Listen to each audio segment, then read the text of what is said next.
You're watching Screen Junkies Central. This episode is brought to you by Mafia 3. Family is who you die for.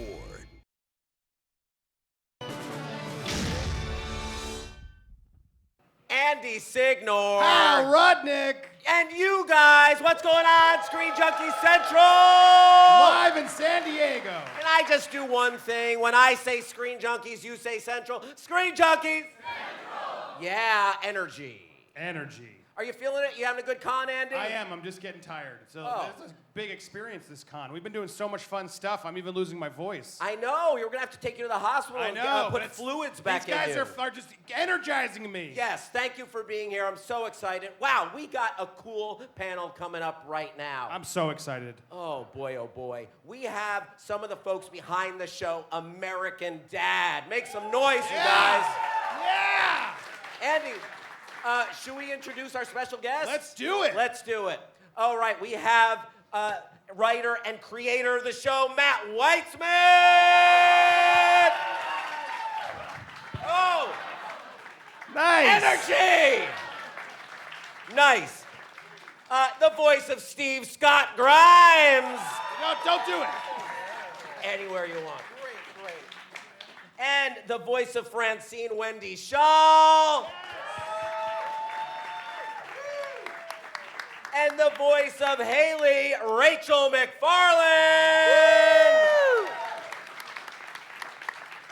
Awesome. Thank you so much, guys, for being here. Very exciting. Oh, we also have one of my writer producers, Jordan Bloom. Come on, Jordan. Yes. Jordan Bloom. Join us. Thank you for being here, brother. So you guys must have done Comic-Con a bunch of times. How many cons? Is this a regular year? First con. First con. Wow, the very first con. Very first con. I think it's like 13 in a row. Well, we're starting our 12th season, so I think we didn't do it the first year, so this is our 11th con. Wow, that's Yeah. No, it's insane. So, does it? Do you still enjoy it? Is it crazy? Well, this is crazy because I was not expecting this. Seriously. I was not expecting. We none of came us were through like expecting a to be here. back weird alley to you guys. It Yes. was pretty rad. Oh. They let us yeah. off the bus, and suddenly we are on the stage. So this is very exciting. Awesome. Do you guys have any like crazy Comic-Con stories or anything? You're like, oh, there was that one con, or oh, that one time that we partied on a boat with the cast of Game of Thrones, or something. Oh. God. That was the story I was just going to tell sounded right there, amazing. that exact one. They always think I'm Danny Bonaducci, and that bothers me. And it doesn't bother me because I don't like Danny Bonaducci. It bothers me because they didn't realize that maybe Danny Bonaducci is like 60 now, right? Right, but you sing as well as Danny Bonaducci. I don't think Danny Bonaducci did his own singing in that Oh, show, dude. do you? No. No, I think we need to break out Yeah, the I song do. right now. All right, so let's talk a little bit. I'm so glad we're practicing Oh, here. you know what? You could easily do some Danny Bonaducci cosplay. I'm doing it right now. Yes. Are you kidding me? Just punch me in the face. Yeah. Wow, there's So- people out there. Do people know this? People know that he got in a big fight. They know who he and is? Stuff like that. Oh yeah, yeah. Remember that? Make some noise if you know who Danny Bonaducci is. Okay, great. Still okay. do. Thank you, great. thank you, Good guys. for Thank Danny you. Bonaducci. Nice. Not too deep a cut for our audience. So let's talk about, obviously, American Dad. Great show. So the world has changed of American Dad. It started in the early mid-2000s when Bush was in office, and there were there was a lot of politics going on in the show. Can you talk about how being on the show for 12 seasons, being on the air, how the world of American Dad has changed? Well, I mean, I've said this in the past that we began as a political show. There was Seth is a very political person, and there was a little bit of angst and foreboding to what the world was going to bring with Bush being in office. Luckily, none of that transpired. But we ended up having a show that was very much about politics, and then we found out that a lot of those jokes weren't playing long term. So we became much more of a family show with a conservative father and a left-wing daughter, and so that kind of plays out in the show on a regular basis, but less so about who was Ruth Bader Ginsburg and and people who were very known politically for the moment and then gone. So, but what's weird is that we're back into a world where politics is now back in the forefront. So, but because our show lasts, it takes over a year to create each episode, chances are we still will not have too many, current episodes about Trump or Clinton, because it's still a difficult thing to kind But of Matt, pull off in a year. Even if you don't write it, Stan and I are voting for Trump. Well, I was gonna ask, like, don't you want to write it now? I mean, is it too, you have too big of a target right now to not Well, have by the the Trump time we moment? even started it, it would be over and done with in a year. Fair. I So- think he's a Roger persona anyway. Like, I don't think he's a real person. Yeah, probably so. Yeah, but I mean, it's a lot of it's the show still. That's how the show has kind of evolved in the last 12 years, and probably for the show's betterment, because like I said, politics is kind of we like to do these evergreen stories that are more about family and aliens. Oh, absolutely. So, how did that change your writing process as far as developing characters and stories when you made that shift? Well, I think that because we had to find a different slant, that's when our show got weirder and better. Yeah. We ended up doing a little bit more, off the beaten path moments, whether it be the golden turd or little weird, offshoots of, getting away from the story but just jumping right back in, just being a little weirder, which is, much easier for me to be. For sure. than I don't normal want to fly anyways. past the golden turd here. Explain to our audience, for those who are uninitiated, or remind them what the golden turd is, because it's really just this unique, out-of-the-box funny thing that keeps recurring. So, I don't know, we were all up very late one night early on in the first season, I believe, and Just drinking water. just drinking water, water and juice, and we decided that basically what happens is Roger has gone to Taco King and ended up taking a dump on the side of the road. But turns out that this dump is this valuable, all-consuming object of lust and evil that the whole world wants. And so suddenly our very comedic show suddenly goes into letterbox form and becomes a very dark noir drama where there's not a joke for the next 2 to 3 minutes. And it becomes a very weird world, and It's still people are fighting hurting over a each turd, other. though. And what's I mean, that? it's still people fighting over a turd. Right. Yes. Exactly. True. It's this golden, the whole- bejeweled... Golden Turd. bejeweled turd, and we are actually gonna we stopped for a while, and we're gonna continue it now. This last season we started it up again, and we're gonna do Yeah, it. how next many season. times does the golden turd rear its head per season? Well, we've done. This will be our 4th or 5th golden turd installment. Wow. And the scope gets, I think, a lot bigger with this one. It kind of Yeah. opens up to let's say the Pope is involved. It gets to Wow. the top. The turd gets to the top. Right. Bigger, better turd. Right. Yeah. It's a high class turd. So the Pope gets involved, so it's like the Da Vinci turd? Oh yeah, there's some little bit. There's a conspiracies little around bit. the turd. Yeah, Yes. you thought you knew what the turd was, but it's opening up, let's say, maybe a possible movie in the future. I don't know. So are we breaking Comic-Con exclusives? There's going to be a golden turd feature? Turd awakens. You heard it here first. And that I'm may or may curious- not come to be. Yeah, I'm curious just from the move to TBS, like has that, and for all of you, like has that allowed you to be even crazier in a way at all? Is there any sort of yeah. change there? And the actors, have you noticed anything? Yeah, we get to say, what's the rule? 2 shits and a douchebag. Yeah. 2 shits and a Each douchebag. episode? Yes. Yeah. Wow, Yeah. that's great. Yeah, no, we've really made progress. And it's kind of exciting when you get the script and you find out that you got the shit for the week too, And I've gotten lucky. I've gotten a couple shits from you. Thanks, Matt. You're Can we have a welcome. round of applause for 2 shits and a douchebag? Do you always make sure to use them, all 3? It's not necessary, but I kind of feel a little dirty if I don't. So. You don't want to be wasteful. Right, exactly. I mean, all those years Been at given Fox to where we you. couldn't, see the side of a boob and we couldn't show cartoon butts, we're now making it up for in spades. So it's nice. So you guys, I mean, it's been an amazing run, and there have been so many great stories. I'd love to hear from each of our voice actors. What is a memorable moment, or what's one of your favorite episodes that you've been a part of? Oh my God. could only pick None. one. Really? Mine would be when Steve got pregnant.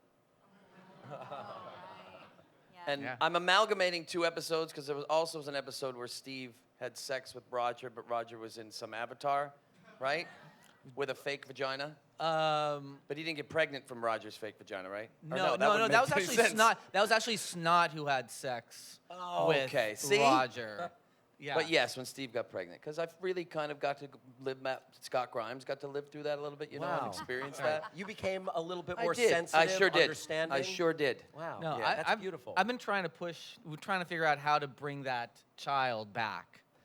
Yeah, because Roger kind of gave birth to a child that we haven't seen in 10 years. And, you know, one day maybe we'll find out what happened to that little snuggle He'll thing. be in the Golden Turd movie. That's an exclusive. So there it is. So that's a really unexpected, surprising thing. Are there any other something surprising that has happened to your character over the years, or an evolution that you didn't expect?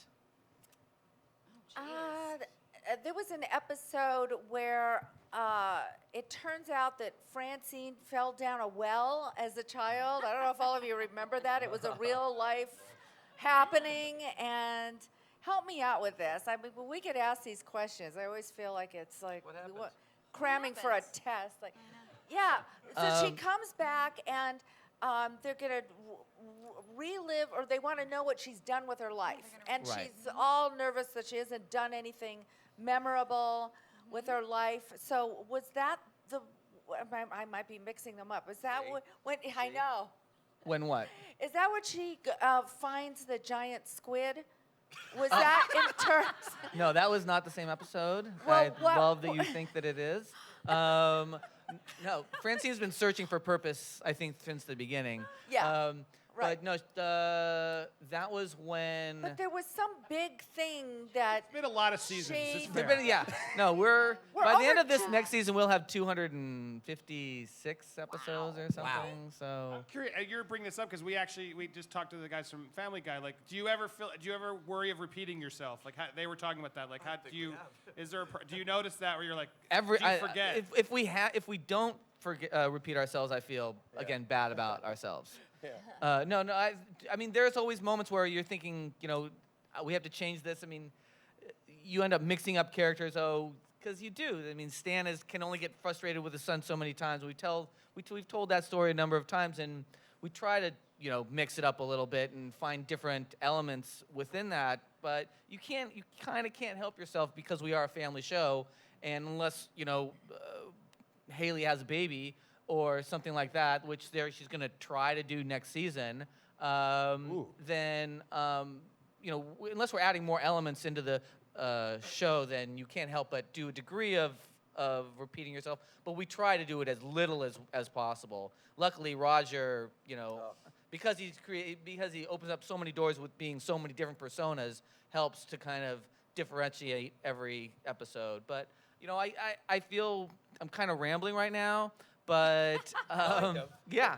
And at the same time, I think that you can't quite help but doing that a little bit, but we always try to make it as unique a process and get to a different result in the end every time. And don't worry, if you do repeat yourself, they remind you on Twitter about it. That's Rachel, why I don't do you have a Twitter. favorite moment? What's your American Dad moment for you? I think, again, it's so hard to remember the names of the episodes, but I think was it Bullocks to Stan? Was that the one Yeah. where Haley first shacks up with With Bullock? Bullock, yeah. Yeah, I feel No, like that was was sort great. of a turning point Yeah. for her When character. Patrick Stewart singing "I Love Little Girls." Yeah.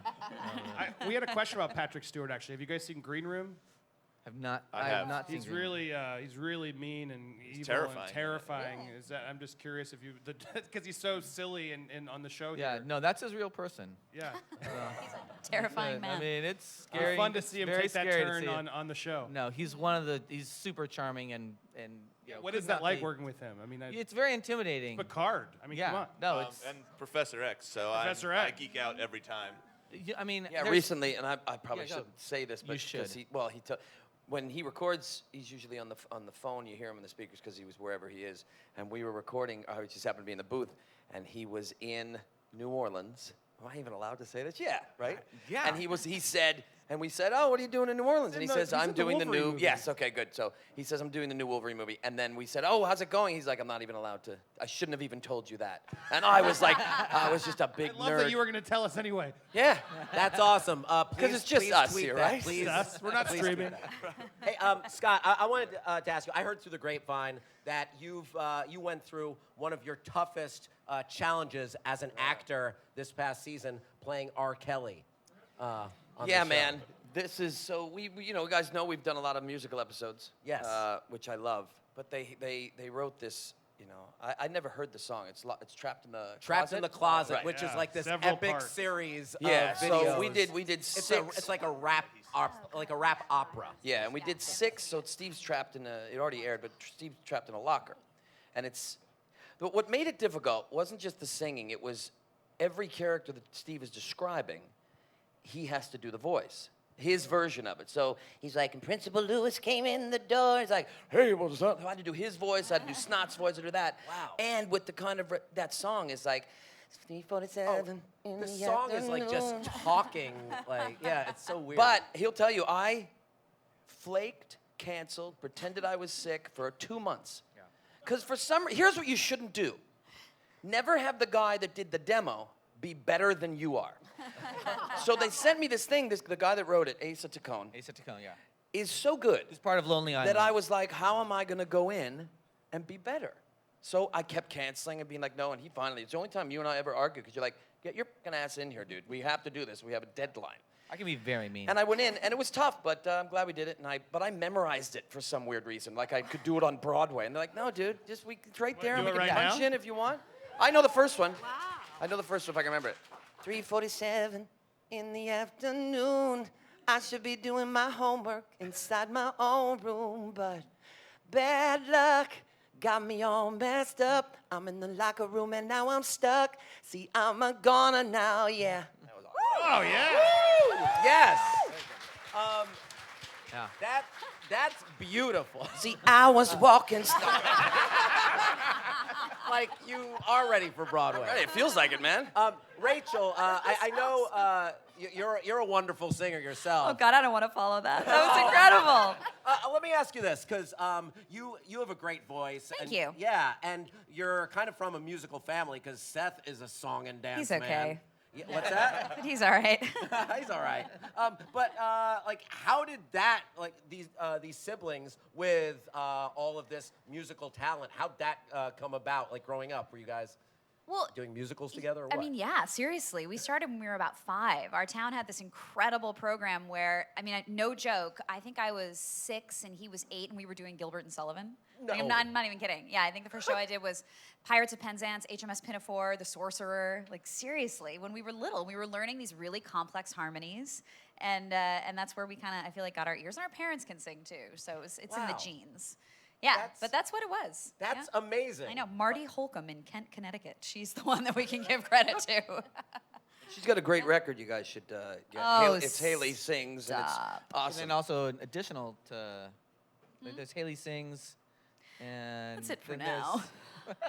Let's see what the future has in store. Yeah, all right, fair enough. Very cool. So, and is there anything that we should really look forward to? Anything exciting on the horizon aside from just lots of laughs? Well, we're gonna do another Christmas episode. We're gonna do a Western. Klaus and Roger are gonna have sex. Yeah. We're doing a Father's Day episode. We're doing. We heard your request, Tumblr. What else? There's American Dad is going to be part of a video game that lots of Fox properties like Family Guy and not The Simpsons, but everything else. Futurama, King of the Hill, somebody else. They're doing like some big card flipping game with American Dad, and so that's something else that's apart from the show. A board game or a game for? It's phone? it's an app phone. Awesome. App game. What else? Is there like a dream crossover you guys would want the cast, like the show, to score in the cast, like on the show? Like Simpsons got, you know, Haven't the we family. done, did we do a crossover with Simpsons? No. No, We that did was one with Family Guy. Family Martin Guy. showed up With for a Family joke Guy, but once. yeah. Yeah, we've had guest spots, but we've never at this Is point there like the haven't done dream that. one for you of like I'd love to have our characters with? God. Downton Abbey. Yes, Downton Abbey. You know, people like want to do is we have seen a lot of Futurama talk. I would love to see that. Part of me also loves the idea of Archer because you know they're both you know in that same world. That would be kind of a fun, crazy thing really to cool, kind of explore. At this moment, though, you know, we're just happy, you know, keep on doing what we're doing. Very cool. Well, you guys, it has been such a pleasure having you. Thank you for having us. Of course. Thank you for spending part of Comic-Con Thank with you us. guys so much. Thanks, Please, guys. a big Thank round you, of guys. applause. American Dad. Thanks, guys.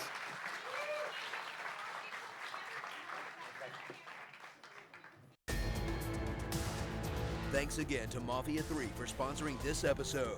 To watch our previous show, click the box to the left. And to see everything from Screen Junkies Central, click the box to the right.